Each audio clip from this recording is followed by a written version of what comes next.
Good afternoon, everybody. Deepa ji, thank you very much. You're an inspiration to everybody. Rahul is in a double role. He is an athlete and an administrator now. So thank you very much, Rahul. Nandan is an old colleague. We've collaborated on the top scheme, as was mentioned. But Nandan is a player, fan, writer, scholar, lawyer, and much more.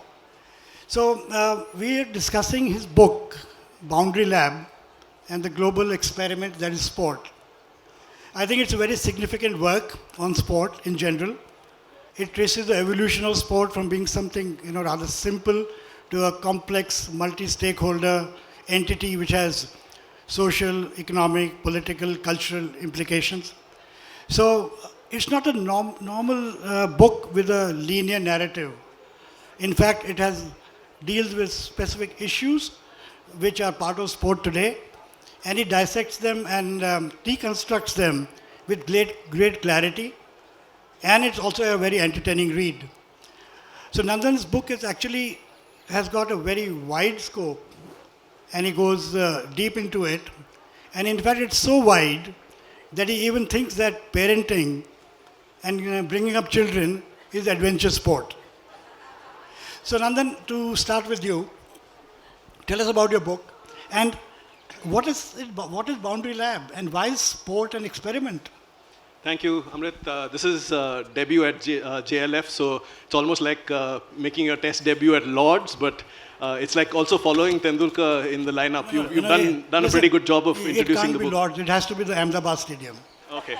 The Ahmedabad Stadium, here's the debut. But Amrit, thanks for that question. The thing that motivated this book was an understanding that as we grow up, sport and play a very significant role in helping us define various different concepts in our life, including justice, power, ownership. We've all heard these terms, right? If I own the cricket bat, I get to bat first. I also decide when the match ends. So there's a relationship with power, the ownership of items, justice, fair play.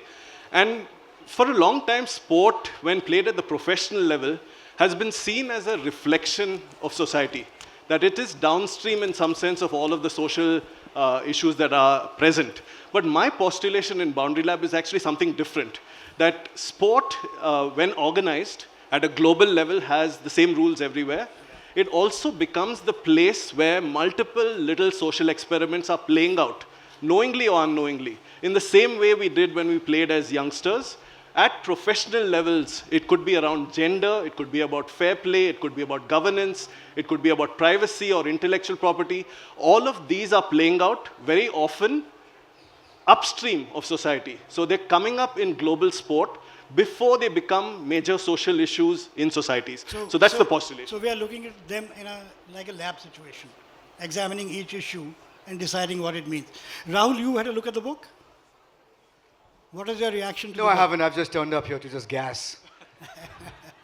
Of course, I've read the book. Full disclosure, Nandan and his firm are the lawyers of Rugby India, the federation that I'm the president of, and they've been doing a fantastic job both with us and with the entire sport ecosystem. So thank you for that, Nandan. So exactly what Nandan said, I think the living, breathing example as a federation that I can give is, everyone talks about sports nutrition. Oh, very important, very important. Who's the nutritionist? They must eat well. But what is the reality on ground? If rugby is played by the poorest of the poor in 40% of India, that's 322 districts, most of our players are tribal or from the very, very disadvantaged, financially and socially disadvantaged parts of society. What are they eating in the off-season? You're doing nutrition. He's talking about nutrition. But in the off-season, what are they eating? And for 1.5 months, they wouldn't tell us the truth. All our players, our national players, meat, machi milta hai, anda milta hai, dal milta hai, roti milta hai, etc. And after a month and a half, and I kept pushing the nutritionist, Ananya Somani, I kept pushing her, till finally the answer came. And more with the women than the men, because they eat later in the family, is that they have dal and chawal. So are you going to get to the Olympics like this? I'm talking about rugby. So that's the reality that you see just across the boundary line, not the lab. Or sports psychology. We have one of our captains is a tribal kid who's never opened his mouth. And I'm telling him, listen, you've got to have to assert yourself. But how is he going to start to do that once he crosses into the field magically when he's never opened his mouth ever in school, college? You know, after we did a lot of chatting with his counterparts, he's the quietest guy. He's a brilliant, brilliant player. He leads by example. And I think he has the ethics and the integrity to be a great leader. But the boy has to start speaking. So it's these issues. And if you read Nandan's book, obviously he doesn't get anecdotal because it'll be a 5,000-page book. But anybody like me who's reading it will say, he's got it. Bang on, bang on, bang on, bang on, bang on. So it is really a cross-section and a lateral section of the entire sporting ecosystem in the country and in perhaps the world too, where you can really keep that book on your shelf for the rest of your life if you want to know how to govern a sport well and completely. Deepa ji, what's being said is कि खेल खेल से बड़ा है. There's more to खेल than just खेल. What do you feel? I think that's very rightly said, and I'm so fortunate that this is a moment of gratitude for me because on my left and on my right, there are two men sitting. One drafted and crafted the Target Olympic Podium scheme, and the other one started an initiative called Go Sports. Nandan Kamath's Go Sports and the Target Olympic Podium scheme. These are the two major ingredients of making the first female's Paralympic medal. I was struggling as a player. I have been playing for India since 2006. And it is only in 2015 when I get absorbed in the Target Olympic Podium scheme. And I have Deepti Bopaya and Nandan Kamath walk up to me and say, hey, how can we support you? Now, when you are playing a sport, just how Rahul said about nutrition, all I was doing was going to the stadium. There was one man who I don't even know whether had ever studied sports science or had the real knowledge, but of course an ex-athlete. And I think that's how the ecosystem has grown, and now we have to, जैसे खेल से बड़ा हो चुका है, अब हमको we have to go beyond it. When I was given the right wheelchair, when Target Olympic Podium scheme gave me the liberty to customize my training, have a trained physiotherapist, have the right nutritionist, have a sports psychologist, have an injury management person, also have a spinal cord injury physiotherapist, aligning along with my skill coach. And then when the government policies, because Target Olympic Podium scheme of course has a limitation, they say with one athlete we can send one attendant, and I'm in a severe disability. So I did not get an opportunity to get my personal biomechanics trainer there, with whose presence I would have felt very confident. And in my case, I was even dragged to the High Court because someone didn't believe that a woman 46-year-old can win a medal. And that's when Go Sports held my hand. They were at the back, whether it was creating funds to send my trainer along with me, or whether it was 5 people sitting outside the courthouse and quickly sending me all the regulations and rules so that I could win that case and go to the... So that's what I'm saying. What you see is just a performance on the screen. Yeah. What you don't see is what has gone on behind the scenes. Nandan, there are conflicting stories about Indian sport. We had the national games are on. I think Rahul has just come from Uttarakhand. But there's hardly any news about the national games. Whereas everybody's obsessed with how Virat Kohli got out yesterday. So these are two extremes. Also, we don't win medals. You know, we've got 6 at Paris and we've got a pretty pathetic record in the Olympics. At the same time, today we have non-cricket people, sports persons who are achievers, who are great stars. So how do you reconcile this? The specific question is, how do you think sports has changed in India, and where do we stand today? And why is sports important?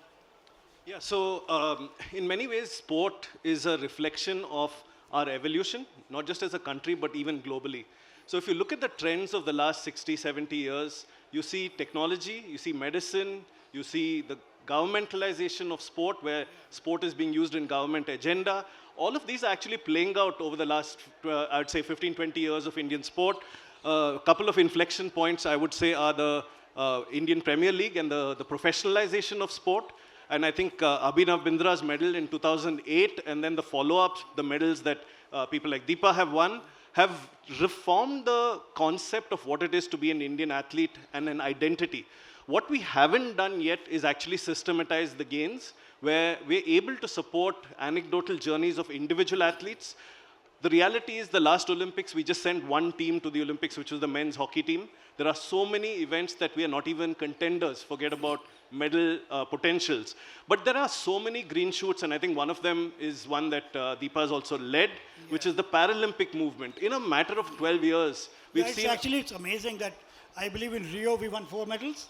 In Paris, we won 29. So in Rio, 19 athletes had gone, 19th para athletes had gone, and they won 4 medals. In Tokyo, we had 19 medals. And now we have 29. And now we have 29. So from 1968 to 2016, we had only 12 Paralympic medals and 1 female medal. But followed by 2016, and I'm so proud that I was the president at that time, and the team came together. We had stakeholders like Go Sports, Target Olympic Podium Scheme, and everything helped us. And within just 2 Paralympics, India won 48 medals, out of which 14 were won by female athletes. So that's a growth. Rahul, where do you see Indian sport today? Do you think we've come a long way? There's much more to do? How are things? Both parts of your question are true. We've come a massively long way. Do we have a massively longer way to go? Of course we do. Of course we do. I was saying this yesterday in a conclave in Dehradun during the National Games, that I don't know what it is now, but in the old days, your PCM marks counted for IIT. And your PCB marks counted for a medical school. Just make it PCMS and PCBS.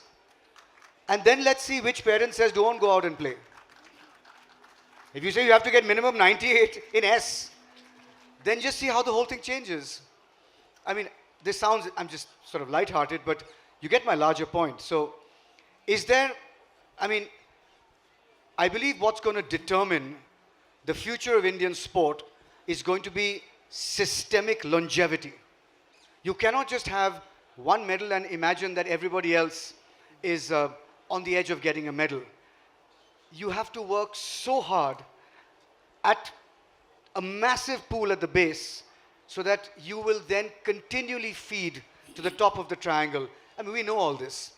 But to actually see it at work is so daunting.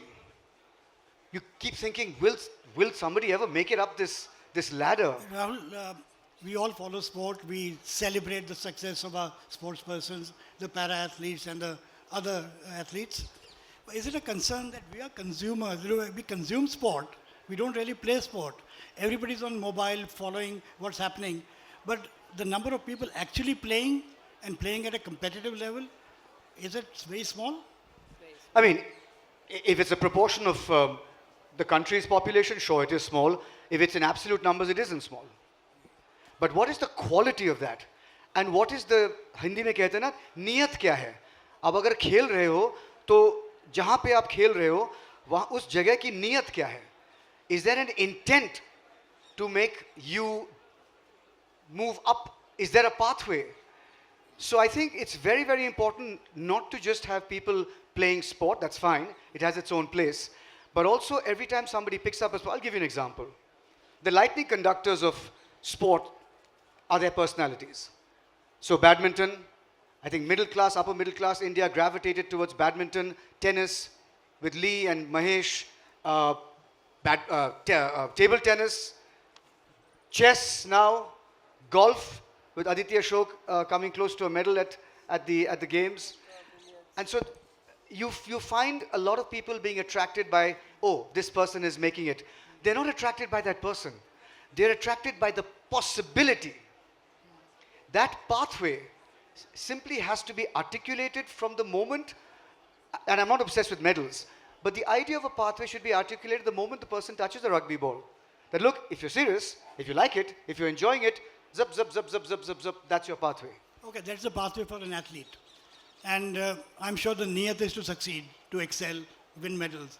So, to achieve that, is governance of sport an issue? Is that a problem?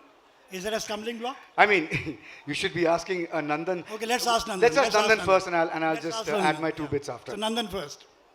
So is governance a question? I mean, I'm guessing it's a... And also this basic fundamental question of a sports administrator wanting autonomy, whereas there is a demand for accountability and for some regulation. So how do you balance this? One person wants freedom, complete freedom to do what he wants, no, non-interference. Whereas there has to be accountability, there has to be somebody to ask you, regulate you. It can't be complete freedom. So how do you balance these diverse issues? Yeah, so I think passing the parcel is also a sport. I have a former president and a current president. Yeah, and you're Rahul has done asking it me quite. about, Rahul has done it quite well in Yes. terms of passing the parcel. So governance, certainly, I'm guessing that's a rhetorical question. Is governance an issue? It is an extremely important fulcrum of what you call the multi-stakeholder ecosystem. It is a service all of us need. It is impossible to run sport at an organized level without governance. It's where rules are formed, where consistency and integrity actually become the core of an organization. But it's also an incredibly difficult challenge of balance, because you're balancing commercial interests, you're balancing player interests, you're balancing the government's requirements and needs. So everyone wants something from sport, but it's not clear to them what they have to give back. So sport is something everyone wants, and that is the postulation in the book, which is sport as a public domain, which has something to give everyone. But if you want sport to grow, you actually need to be replenishing that public domain. So there's a tragedy of the commons issue with governance. If sport isn't governed, you'll have many takers from sport, very few givers. So that governance of sport is an interesting one, because you talked about autonomy. And the challenge here is that international sports law requires sports governing bodies to be autonomous and independent from government. And there's a reason for that. You want sport to keep its primacy, keep its purity, if you would call it, that you're not swayed by the political needs of the Nandan, time. this thing of autonomy is a myth, and non-interference is a myth. There is interference, at every level, even in a sports federation. Let me put this question to both Deepa and Rahul. They were athletes. They also ran federations. So they've been on both sides. And won elections. So. And won election. So, tell us your experience of being on both sides. And when you became an administrator, did you have to compromise and do the things you criticize others for doing? Was there both of you. Okay. So, for me, governance was very new, because overnight I was told that I have to head a federation whose accounts were frozen. It was defunct. It was suspended by the government for non-regulations, and it did not have processes. And very recently, a member of parliament was uprooted. So it was a very chaotic situation in which I was handed over the federation. But I think when you start inducting athletes who have already played for the country and have gone through the roller coaster of their own challenges, and then seen the benefits of good governance. So when you ask me, yes, it was not easy, because one had to learn a lot of paperwork, one had to learn a lot of legalities, regulations. But when you say that interference of the government, I think we do need a monitor, or someone who takes the accountability, someone you can make an appeal to, and someone who can really regulate and hear you out. But in the right, for example, Paralympic sport, 75% funding comes from the government, because till date we struggle. Listen, I mean interference in a nice way. In a nice way. That's what I'm saying. Interference Yes. in the sense of So I'm saying some the same thing, regulation. because we are dependent on the government. Paralympic sport is so nascent, and it directly depends on the infrastructure availability. So And obviously- for infrastructure, we mostly depend on the So government. obviously, somebody who's giving the money will Yes. also ask questions, which is fair. Which is fair. So, And yeah. Amrit, I was just saying, you asked why it's a laboratory experiment. Here in sport, you can test how to interfere in a nice way. So. Okay. So Rahul, let me, let us understand your experience from being an athlete to an administrator. Was it easy? Did you find it difficult? Did you have to compromise? So just bear with me for a second. I'm going to flowchart this. First of all, it is not a federation's raison d'etre. The reason a federation exists is not to lift the underprivileged. It's not to empower women. It's not to make you financially stable. Those are wonderful byproducts of what a federation does. Otherwise, a very good sporting NGO, like a Magic Bus or someone, could easily do the three. Financial inclusion, literacy, uplift of the underprivileged through sport. The raison d'etre of a national sports federation is to win. That's the elephant in the room. If you win, you're doing your job. But at rugby, when I took over, it was very clear that you have to win, but you have to consistently win right. Morally, ethically, always be right. Do it right. So then what happens? Once you've set these parameters for yourself, there are three aspects to look at. Internally, how do you run the organization? Do you have menstrual days off? Do you have paternity leave along with your 6 months paternity leave? Do you have compensatory days off because of the fact that all our tournaments are on weekends and nobody ever factored that in? How do you run the organization internally? Internally and then externally, it's players. And we were very clear. If you put the player at the center of every decision you make, and I'll give you one example, you can never do wrong. You might not be brilliantly famous, but you can never do wrong. For example, where should we have the next tournament, which is happening in June? June. If I was a player, and I have been one, can't be too hot. Let's find somewhere slightly cool. Yeah, but the sponsor wants you to go to this place where it's 45 degrees centigrade and she'll give you 2 crores. No. We have to think of the player. This is where we'll go. What about the food? What about the quality of the ground? That's the most important thing in rugby. And you take those 3 factors, and at the end of it, you will have players who will be safe because of the ground quality, who will be healthy, and who will be inwardly happy. That's what we want. Of course, we'll get to the Olympics at some point. So that governs your outside. And finally, there is the world outside of rugby, as Deepa said, sponsors, government, partners, stakeholders, media. How do you deal with them? Ethics, transparency, accountability, and the last one is truth. If you don't do well, say it. In fact, if you don't do well, or if you do well, just shut up. Do your stuff. When the time comes to talk, you haven't heard anything about Indian rugby. Well, partly because we aren't on mass media, but it's played in 40% of India. 322 districts out of 760 play rugby, but we haven't talked about it. There will come a time when we will talk about it. So finally, we've decided we will always talk less than we do. And these then, so when you say governance, this informs every aspect. Are we thinking of the player? Is it the truth? Can we be accountable? I mean, I walk into the Ministry of Youth Affairs and Sport, Nandan knows this, and the Secretary of Sport says, why are you here?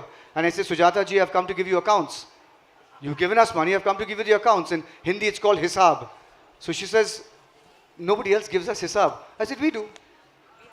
Because my mother taught me, until you give hisab, you won't get the next pocket money. Simple. So we do that. There's no reason why, even if we can't be world class in the world today in rugby as on the field, off the field we can be world class. And if we start there, 100%, when you reach where you have to reach, you will win the right way. It's not enough to win in any walk of life, as far as I'm concerned, as far as my moral compass is concerned. You have to win the right way, where everybody benefits. I actually enrolled myself in a governance course in the Indian Institute of Corporate Affairs to understand how processes are formed, how the meetings are taken, how minutes of the meetings are done. So to create that transparency and have all the records there. And for us, it was a bit of a challenge because when people look at disability sports, they still think that this is charity sports or this is recreational sports. So to change that mindset was also a huge challenge, that they are very much competitive mainstream sports played parallelly to Olympics. So the shift in mindset was also very important. Okay, Rahul, Amrit, and very quickly, accountability does not have to partner with interference. We are totally accountable to the government of India in terms of performance. How did we do in the Asian Games? Not so well. We must be accountable. Interference, zero, Amrit. He knows the way the federation is run, the way the selections are done, absolutely zero interference. They trust us fully, but we are accountable. Yeah. Just to inform everybody that there are many sports federations. There are good, some which are not so good. But rugby is actually perhaps the most efficient run federation in the country. Congratulations, Rahul. It's the team. I just walk around in a suit. Oh, very good. Okay, now coming back to what is in the book, there are certain questions and I want Nandan to respond. There's a very interesting chapter on why the IPL is successful as a league, whereas other leagues are not. And we know all about the success of the IPL. The BCCI makes huge amount of money. The teams are cash rich. There's a player who can get 28 crores from the IPL. So the economics of the IPL is known in terms of its astonishing success. So why is it that the other leagues are not working? And once you've explained that, I'll come back to Rahul because he's just announced a league, the rugby league. So let's see what he expects from the league. So Nandan, you first. Yeah, so first answering the question, why has IPL worked and others haven't so far? So I'm sure. I think let's do why the others haven't worked. Yeah, so I think for me, the franchise model itself, we've seen that across McDonald's, we've seen it across many other enterprises.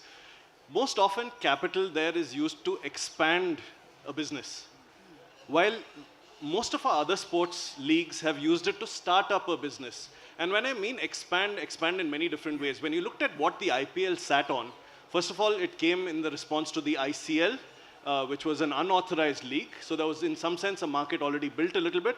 But the market that you were expanding was the expanding of spectatorship, which was already there for 20 or 30 years. So I understand that you already had talent. You already had fans. The pathway was there. You already had spectators and viewers. So you were ready to take off. Yes, so it's expansion. So you expanded with private ownership. People came, now there were 8 or 10 people selecting teams, not just one single team. So it actually democratized from a corporate sense selections. More people were out there scouting the system, but the system was already there. Thousands and thousands of Ranji Trophy. So if you don't have the system and you're starting a league like Rahul, what is it in store for him? Yeah, so I think there it's about getting fundamentals right. So what many of the leagues have done is started in year 1 and 2 to make a big splash, but that's very often at the cost of the franchisees. You're not really offering a business model to the franchise. You're telling them, come and believe in me because of who I am. But you're not giving them 5, 6, 7-year business plans. If you look, I mean, you managed one of the IPL teams as well. Yeah. It took a while before you actually made money in that. So how do you keep people interested once they've run out of giving tickets to their friends? And we could have made money in year 1, but there were bad managers like me who blew up the money. Yeah, and we have to deal with that across all sport, unfortunately. So let's hear from Rahul about your league. I mean, 5 minutes ago I said we speak less than we do. So I can't say anything about it right now, honestly. There's so much he knows in terms of the genesis. It's been 6 years in the making. All I can say is that we've spoken to every single league.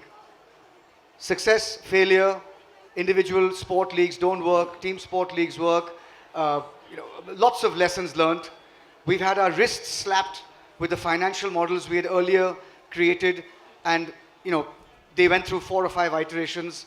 So we've just done all the due diligence that we can, listening and looking at other people's, the good things they've done, as well as the mistakes they've made. Sat with people like Nandan, Abhinav Bindra as a friend. I mean, sort of many people from the ecosystem just to create something. All I can say is that whatever will emerge in a few months, by the way, whatever will emerge, it will be world class.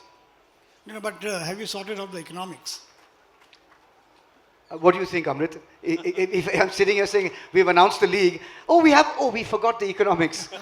Damn, we've sorted out the economics for 20 years. Listen, Nandan said that normally you get people to invest and to partner you based on, have faith in me.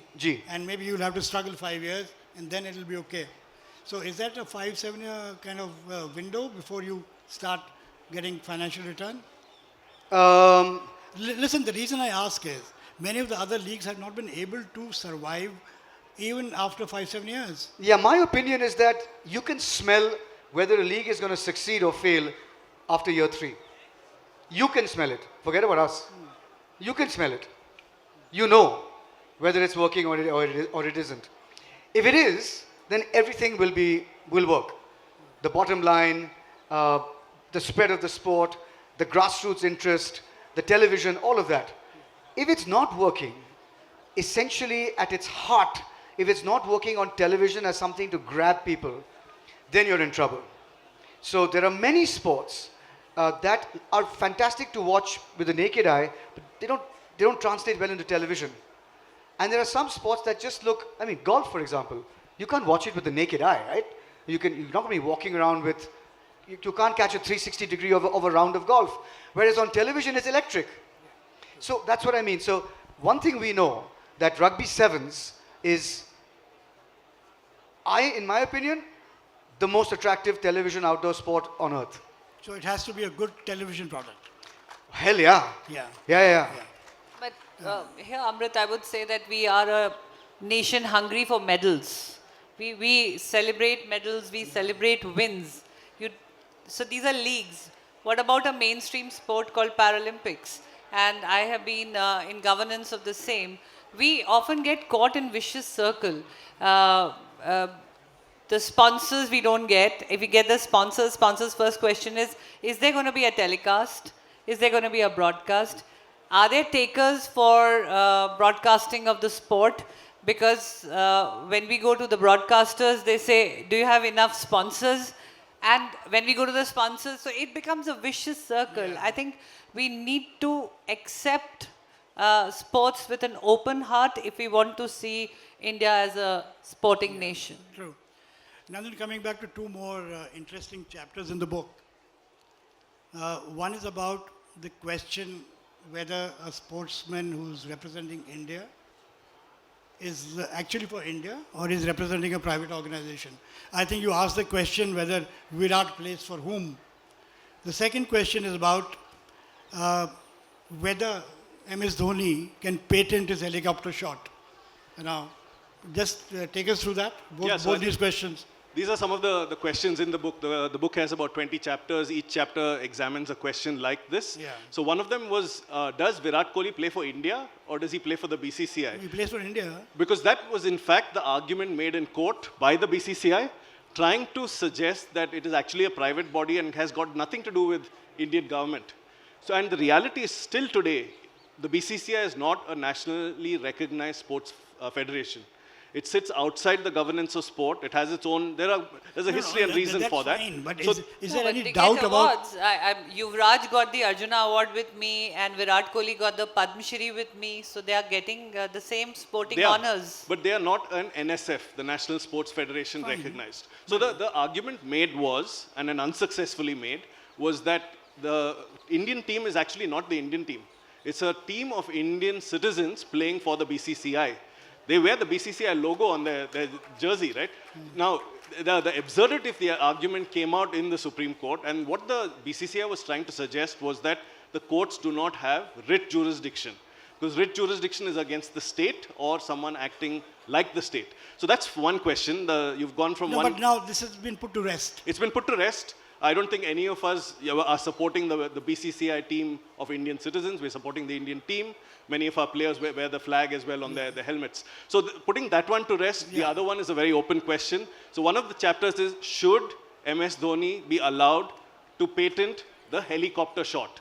So he's one of the first ones to do it. It's a long line of, you have the chapati shot from Shastri, you have Natraj shot. Hang on 1 minute. I want to get Rahul in this first. Rahul, how would you react if you were told tomorrow that Shah Rukh Khan has patented his, signature move, and And you need money to, duplicate that in a film. This is going to go on to social media. I'm not even going to answer that question because whatever I say as a joke here will be twisted onto a social media that I despise. I'm not even going to go there. Okay. So, fine. So, coming back to MSD. Can he be allowed to, or should he be allowed to patent that shot? Yeah, so this is one of the questions I ask, is the role of sport in determining one of the long-standing legal issues of our time, which is around intellectual property. We've been told across the board that people will never be creative unless they have the right to own their product. So it could be films, it could be books, it could be some other form of creative pursuit. We've been told that the copyright and patent systems exist because if they did not exist, the person would hold it privately and would not share it with the world at large. So the intellectual property system is set up to encourage the production of creative content and to offer it to the public domain with a limited amount of exclusivity. It may be 20 years, it may be your life. So the question here is, what does sport teach us? That people are willing to innovate just to innovate, to be good at what they do, to offer back to the game. And what you do not want to do is, in some sense, take the products of the building blocks of sport out of commission. And that's what we actually do in other domains as well. So when creative pursuits are undertaken, you're giving people control for 20 years or lifetime and more, saying that nobody else can use it without my permission. But sport actually brings you something completely different. It stops people from patenting any innovations because you're adding back to sport. People need to build on that, get better. Fabulous examples like the Fosbury flop, Dick Fosbury determining how to go over the high jump bar backwards. And that transformed the way high jump is done at the Olympics. Now the reality is Dick Fosbury was the first one to do it, but the world record is held by someone else. And it's the longest standing Olympic record to this day. So basically Dhoni can't patent it. Not today, no. But listen, wouldn't it be a good idea if somebody sort of patented the mistake people make outside the off stump? And then apply it to cricket and the Indian team. Okay, we can't allow anybody to do it. None of our players are weak outside off stump, Amrit. You're the Indian manager. I don't think, with you who has been at the forefront, I don't think we can actually... I think, Nandan, with your legal brain, we can create a situation where this mistake outside the off stump can be patented. And no Delhi players are allowed to use it. So. I think we are running short of time, and I'll ask you some rapid-fire questions to everybody. There are so many more interesting things to discuss, but I think time is a problem. To each of you, where do you see India and Indian sport 10 years from now? 2035, 2036? Rahul, you first. A truer because it'll have a larger, more authentic base. And therefore, definitely, the medals will increase. But in 10 years from now, the structure and the pathways will be more well-defined and will be more permanent. I'll argue with that. I'll certainly agree with that. But I also have another way of looking at it. We have a deep crisis with the amount of physical activity everyone gets. 75% of adolescents in India are not moving enough. So I would like to change the report card for sport from our medal tables at the Olympics and Paralympics, as important as they are, to a 3Fs report card, which is fun, friends, and fitness, which is as much of India gets fun from playing sport, makes friends, and gets fitter. Deepa ji, aap. For me, 10 years from now, I want every school to have inclusive education where children with disabilities also have an opportunity to play. And every coaching program, every PET teacher, anybody who qualifies in any kind of sports, whether management, whether referee, technical staff, is mandated to go through a Paralympic course parallelly. They should also understand the para sports. Okay, thank you very much. I think everybody wants India to win more medals. But I just want to put out one stat and put things in perspective. New Zealand has a population of 55 lakhs, just 55 lakhs. In Paris, they won 20 medals, 10 golds. Jaipur has a population of 45 lakhs. So we know how much gap there is. So I think I'll take that because medals of a country do not depend on the population of a country. It depends on the playing population of the country. So No, I how many understand that. seriously playing that? But I'm sure there couldn't be too many people in New Zealand playing also. But anyway, let's move on to the next. Which is the one basic reform you would want in the entire Indian sports ecosystem? Rahul, you again? I'll take that last. Let me think about it. Okay. Deepa जी आप एक कोई basic reform सबसे urgent ज़रूरी जो आप चाहते हो कि हमारे इंडियन स्पोर्ट्स में हो. So you started Target Olympic Podium Scheme. It is called TOPS. I want it to be called TOPS, where you have Target Olympic and Paralympic Podium Scheme. Okay. Nandan, you? Yeah, a tough one. I would like to see sport really well integrated into school education.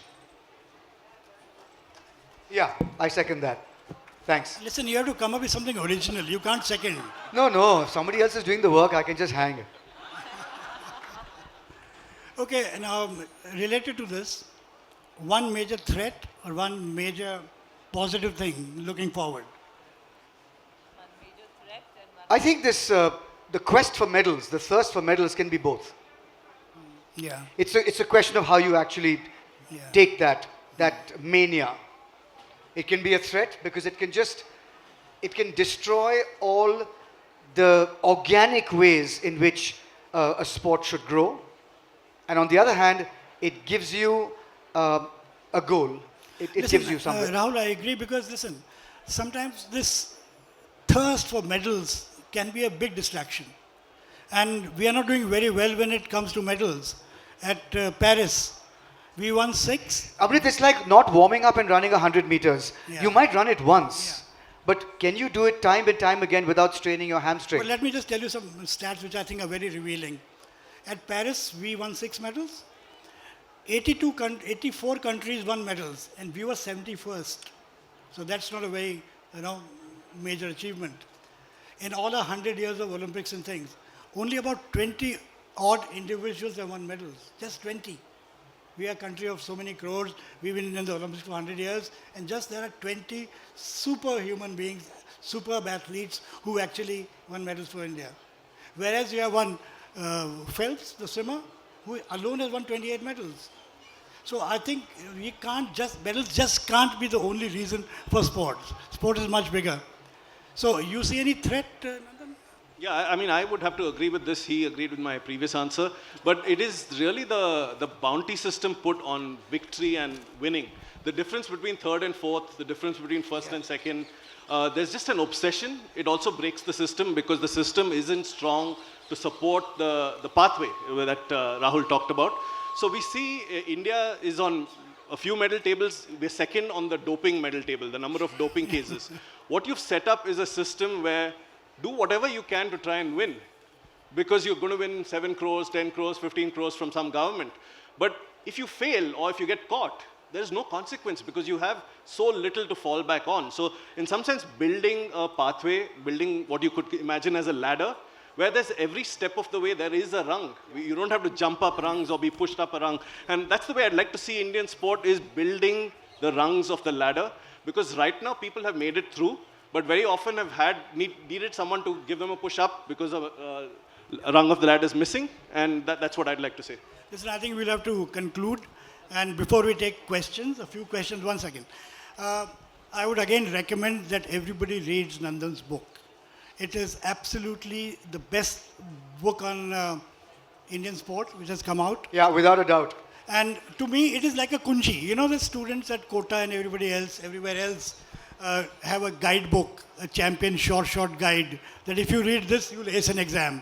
So if you want to ace knowledge about Indian sport and the entire ecosystem, the complexities and the issues, please keep the Boundary Lab, the sport as a global sport, next to you. Anytime you have a problem, you want to clarify things, just refer to it. It's an absolute must read. So we'll take questions now. The gentleman there. Amrit sir, I welcome you all. भारतीय खेल को as educationist मैंने बचपन से देखा है. Earlier in India, there are lots of games, behind the curtain. But now everybody is playing in front of millions people in a very partiality manner. Number one. Number two, as Amrit sir said, IPL is very famous, 40,000 crores event. But Rajasthan Royal is not giving even a cricket kit to all. आपका सवाल क्या है? सवाल क्या है? मेरा सवाल sir ये है कि पहले खेल होते थे पर्दे के पीछे स्पोर्ट्स में. अब खेल में बहुत सारे खेल हो रहे हैं और वो भी सबके सामने. सवाल क्या है? What is the question? सवाल मेरा ये है सर कि हमारे इतने बड़े 45,000 करोड़ के आईपीएल में भी हम गरीबों के लिए कब जगह बनेगी? 10,000 रुपए का टिकट चाहिए आईपीएल देखने के लिए. अच्छा एक सेकंड, आई थिंक ये तो पास करते हैं. अगला सवाल आप. So, good evening, sir. My question is to Kamath sir and both Rahul sir both. Regarding the infrastructure which is available, you were talking about the ladder going from bottom to top. You go across the tier 3, tier 4 cities, sir. Still, the infrastructure is very weak. There is no sort of coordination, okay, and the players are not in coordinated with what they want to do and how they will excel. So how this structure has to be coordinated, has to be synchronized with the federations what Rahul sir was talking about. What is the proper way to do that? Infrastructure is a problem. He wants to know your views. I mean, it's hugely capital intensive. So infrastructure is something that will only happen if it will be poured into a sport last. You'll earn the right to build a stadium for rugby or earn the right to have somebody saying we will now build 2,000 turfs for rugby once the sport gets somewhere. You can't be waiting for infrastructure to get somewhere. You can still do it. And the problem is most people, that's why I said it's the elephant in the room. They will use any excuse not to win. With whatever we have right now, we can still get there. Wherever we want to get to on the international, on the global level. And I think Paralympics has been a great example of that. Yeah. I mean, whether the infrastructure will come first or the players will come out and play first.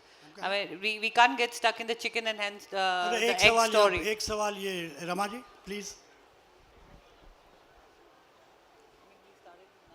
बहुत बहुत धन्यवाद अमित, तुमने मुझे मौका दिया. मैं करोड़ों लोगों की तरफ से जो हिंदुस्तान का लोअर मध्यम वर्ग है एक ही सवाल पूछती हूँ. कुछ करके वो साइकोलॉजी कब बदलोगे जब क्रिकेट का हवा दूसरे गेम्स पर नहीं छाएगा और दूसरे गेम्स पनप पाएंगे जिससे हिंदुस्तान आगे बढ़ेगा? Well, I have a very contrarian opinion. I celebrate the success of Indian cricket. I celebrate the mania around it. One second, let me finish, ma'am. It's my opinion. I'm sure you can nuance your question further and we can do that outside. Let me just tell you what I mean. In the film industry, I celebrate the 500 crore multi-starrer or the big action film that makes it, because what happens is that money enters the ecosystem and films like mine pick up the 2 or 3 crores that they need. That's one part of it. And the second part of it is that there is space, despite the predominance of cricket, I can testify to the fact that there is space for every other sport in this country, both in terms of the people who play it, in terms of the money behind it, in terms of broadcasters. It is a fallacy. And it's just, it's the favorite punching bag is cricket. It's a fallacy. You just have to work really hard. It's like a Mumbai local. It looks like it's full, but the doors will open and you just got to go in there and you got to squeeze sideways and upside down and you'll get there. And then gradually somebody will make space for you and the doors will shut and you're on. So you got to do that, man. I think we are done. Thank you. A big thank you to our speakers for the insightful discussion on the significance of physical education and the powerful impact of sports on our society. Can we have a huge round of applause for our speakers, please?